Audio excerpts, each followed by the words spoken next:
Clover Middle School students getting active after school during Iron Sharpens Iron. Iron Sharpens Iron came about when a former varsity football coach at Clover High School kind of used that as his tagline for the team, that iron sharpens iron. And so since we're the feeder school for Clover High School, our school adopted that mission to keep our athletes in shape in the off season. This is an after-school program open to both boys and girls who do or don't play a sport. And we do more than just prepare them for athletics. It's nutrition, it's form, it's self-discipline, it's confidence building for so many of these kids. Elizabeth Gibson, assistant principal for Clover Middle School, says this program has been great for the students. It helps us kind of connect with the kids because we can see what drives them.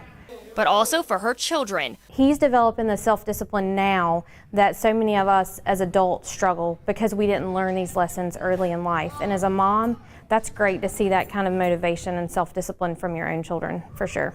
Lacey Emma, Miss Gibson's daughter, talks about why she likes participating in Iron Sharpens Iron. My brother did pull me into kind of doing this, but it's nice because after the day it kind of helps me clear my mind and get ready to go home and get all my stuff done. And it also is helps me with nutrition and stuff outside of school and being better at working out when I'm supposed to in school.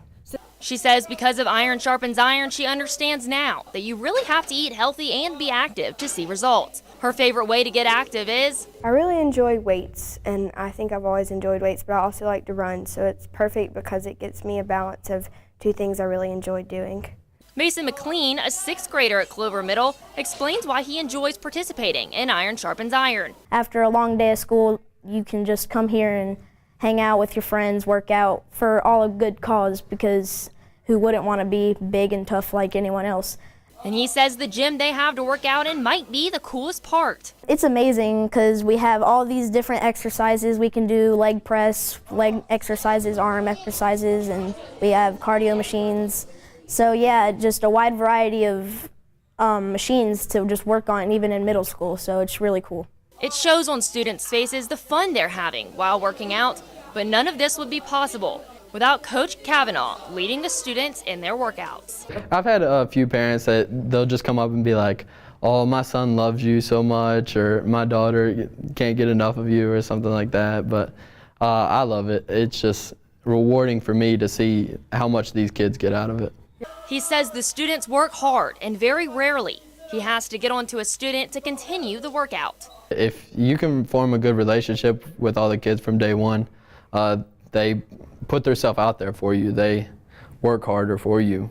Coach Kavanaugh says academics come first, though, so before the workout starts for the day, he holds a study hall for students to begin working on their homework. If you have a student at Clover Middle School interested in Iron Sharpens Iron, they can jump on in at any time. What a fun way to get active after a long day at school. The Winthrop Eagles tipping off against Davidson. The Eagles fell 99-81 Tuesday evening at the John M. Belk Arena.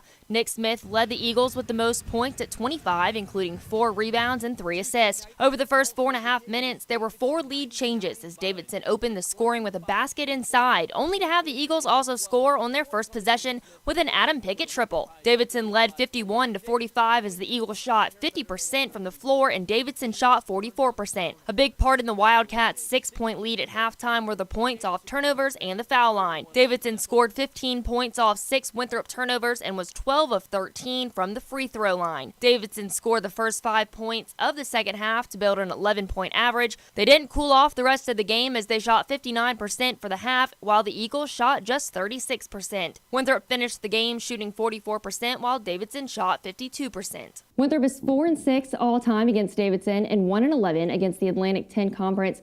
Pat Kelsey coached his 200th game for the Eagles. Winthrop will have 11 days off before its next game, Sunday, December 16th at home against Hiwassee College at 2 p.m. That'll do it for CN2 Sports. I'm Morgan Cox. Now back to you.